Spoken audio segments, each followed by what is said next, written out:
Agora você ouve uma palavra de vida com o pastor Érico Rodolfo Bussinger.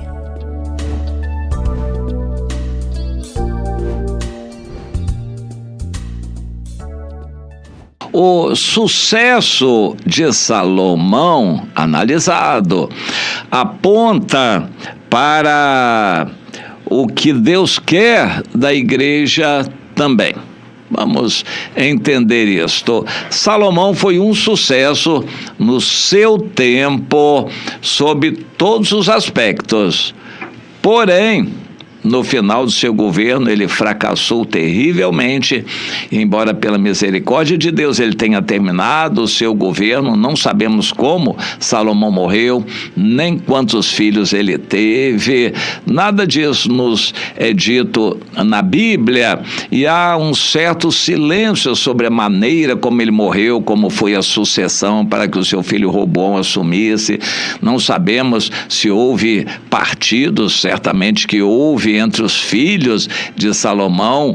O Roboão não era o mais velho, mas, enfim, Deus silencia sobre isso porque não é edificante para nós. Porém, o reino de Salomão é bastante descrito na sua glória, isto segundo a Bíblia, e nós cremos, porque quando vamos para a história secular, não há esse mesmo sucesso. A história secular praticamente não menciona Salomão, não é importante para o restante do mundo e não há comprovações. Deus permitiu que toda a glória de Salomão fosse desfeita para que o mundo hoje não tivesse testemunhos vivos da glória de Salomão. Não existem ruínas, palácios de Salomão, coisas maravilhosas. De vez em quando, algum arqueólogo descobre um estábulo, um palácio de cavalos, enfim, coisas assim, mas que também não é muito conclusivo e não dá para concluir algo semelhante ao que a Bíblia descreve de Salomão. A Bíblia descreve que o sucesso de Salomão foi colossal, foi total. O mundo inteiro ficou conhecendo. Salomão se tornou famoso no mundo inteiro. Mas isso nós cremos porque a Bíblia diz: ele reinou com grande glória, muita sabedoria, edificou muitas obras, que hoje estão praticamente todas destruídas, mas ele se tornou muito próspero. E a Bíblia diz então, em 1 Reis, no capítulo 4, que os de Israel eram muitos, a população cresceu bastante, como a areia da praia que está no mar. E Salomão dominava sobre todos os reinos vizinhos, desde o Eufrates até a terra dos filisteus e a fronteira do Egito. Israel chama de Eretes Israel, o Israel total, o Israel prometido. Há muitas promessas, mas a extensão maior prometida foi alcançada por Salomão. Ele foi até o rio Eufrates, lá na Babilônia. Salomão dominou uma grande quantidade de território e a população era muita, trabalhava e pagava impostos, pagavam tributo e serviam a Salomão em todos os dias da sua vida. Isso permitiu que ele tivesse um luxo tremendo que é descrito na Bíblia, pela quantidade de material que era utilizado na comida diária, os animais que eram mortos diariamente, e tudo isso para sustentar aquele luxo e a quantidade imensa de pessoas que viviam na corte.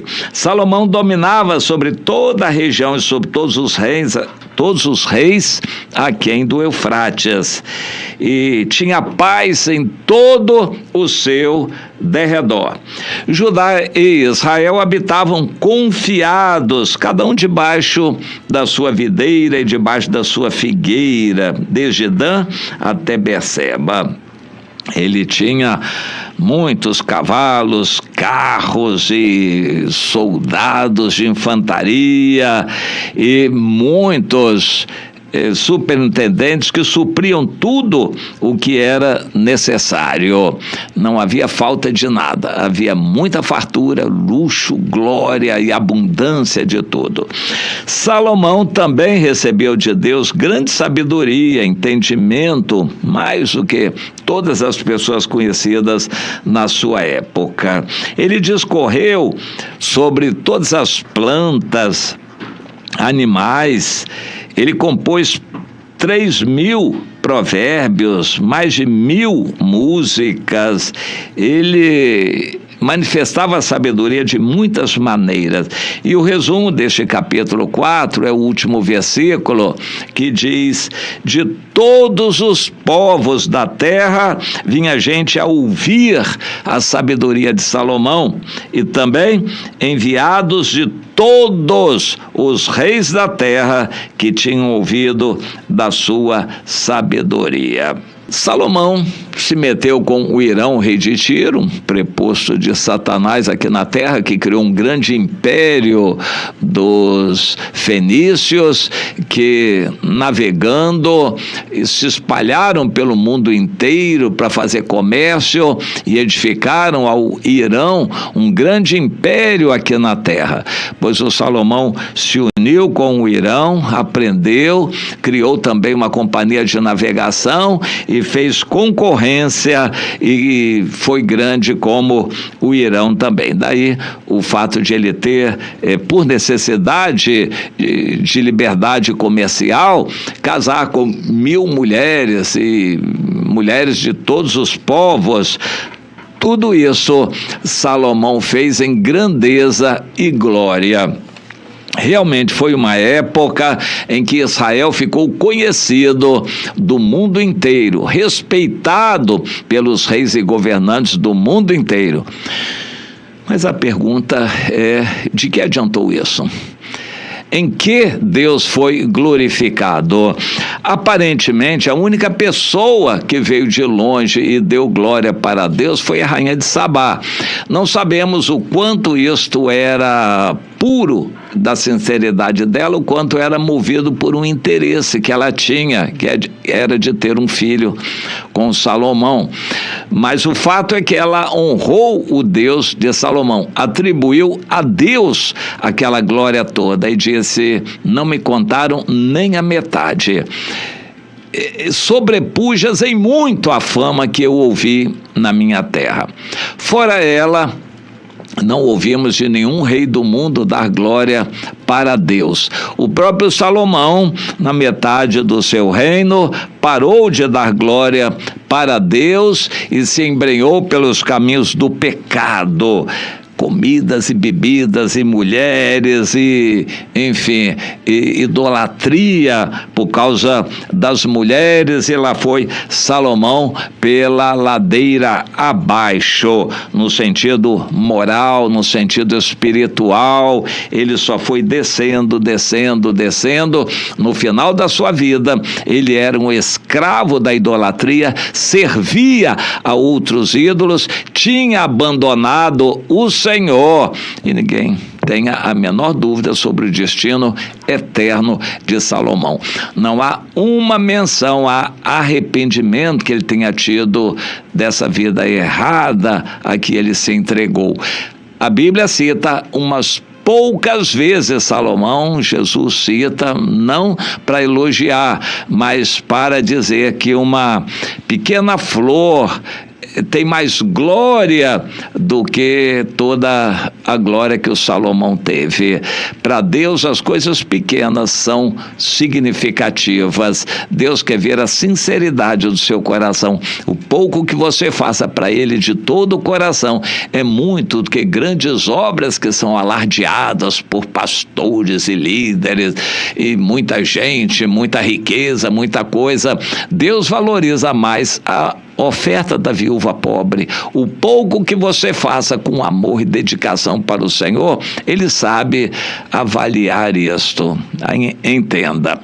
Mas eu quero fazer uma comparação do reino e da glória de Salomão com o projeto de Deus para a igreja, como trazido pelo apóstolo Paulo em Efésios 3, no versículo 10. ele estava falando de que Deus entendeu de revelar a ele esse mistério, que seria o amor de Deus pelos gentios, que os gentios se tornariam participantes da salvação também que há em Jesus. Essa dispensação da graça foi dada por revelação do próprio Deus ao apóstolo Paulo. Então ele diz aqui no versículo 10 o seguinte: o propósito disso tudo era que pela igreja a multiforme sabedoria de Deus se tornasse conhecida, ou se torne conhecida agora dos principados e potestades nos lugares celestiais, segundo o eterno propósito que ele estabeleceu em Jesus Cristo. Interessante, Salomão, aquela grande sabedoria, foi conhecido no mundo inteiro e trouxe glória para ele, Salomão. O apóstolo Paulo diz que pela igreja a multiforme sabedoria de Deus vai ser conhecida nas regiões celestes, entre os principados e potestades, entre as nações do mundo, para que o propósito de Deus se cumpra, o propósito eterno se cumpra em Jesus. E que propósito é esse? Tito 2,14. Jesus se deu a si mesmo por nós para nos remir de toda iniquidade e purificar para si mesmo um povo exclusivamente seu, que seja zeloso de boas obras. Um povo semelhante a Jesus. Uma grande família com muitos filhos, todos, cada um deles semelhante a Jesus. Esse é o propósito eterno de Deus. Por isso, ele criou a igreja e chamou a igreja de sua noiva. A igreja é o corpo do qual Jesus é o cabeça. A igreja é a noiva do Senhor, que vai se casar com ele brevemente, quando o arrebatamento acontecer, e terá lugar lá nos ares a celebração das bodas do Cordeiro, a festa de casamento da igreja com o noivo, que é Jesus. Agora, a igreja é a menina dos olhos do Senhor, a noiva do Senhor, o prazer de Deus, a alegria do Senhor aqui na terra. E através da igreja, Deus quer que a sabedoria de Deus seja revelada no mundo inteiro. Afinal, como essa sabedoria se revela? Dando oportunidade a cada pessoa, trazendo pessoas de todas as raças, tribos, povos, línguas e nações, todas as classes sociais, para fazer parte da igreja, lavando essas pessoas no sangue de Jesus, tirando todo o seu passado terrível, fazendo uma nova criatura, trabalhando essas pessoas, dando dons espirituais para que elas trabalhem e sirvam, unindo essas pessoas em uma família, mesmo espalhada. A igreja é uma família do Senhor, e dessa forma, na igreja, os problemas vão ser resolvidos. A igreja tem solução para tudo. A igreja tem autoridade de Deus para fechar os céus e a terra. Sim, a igreja tem autoridade de Deus para abençoar as pessoas. A igreja é o local onde há solução dos problemas. As pessoas encontram refúgio. A igreja é um baluarte de Deus aqui na terra, coluna da verdade. A igreja é a glória de Deus aqui na terra. A igreja funcionando, permanecendo, a igreja viva, honrando o Senhor, se espalhando pelo mundo, unindo as pessoas em uma família. Isso é a glória da graça de Deus. Sim, a graça de Deus é glorificada, exaltada, pela igreja. Essa é a glória que Deus quer. Igreja como uma cidade edificada sobre um monte. Você entende isso? Não escondida dentro de 4 paredes, não vivendo em entretenimentos religiosos, mas a igreja sendo sal para a terra, luz para o mundo, abençoando a cidade, orando e intercedendo pela nação, a igreja sendo pura e se purificando para o encontro do Senhor nos ares. Isso é a maior glória para Deus aqui na terra, a igreja como uma noiva pura, a igreja se purificando. Não tenha a menor dúvida de que calamidades, catástrofes, ataques, terrorismo contra a igreja, tudo vai acontecer para purificar a igreja. Deus quer uma noiva pura e por isso Ele a está preparando para o encontro com Ele nos ares, que deve acontecer brevemente. Essa é a glória de Deus na igreja. A multiforme sabedoria de Deus é conhecida através da igreja. A igreja é essa obra maravilhosa de Deus, a noiva do Senhor. Não despreze a igreja, não ignore, não queira ficar independente da igreja, busque se entrosar com todo amor, porque a igreja é a noiva do Senhor, é o corpo do qual Jesus é o cabeça. Ame a igreja, valorize essa noiva do Senhor, onde a glória de Deus habita e habitará para sempre. Entenda isto.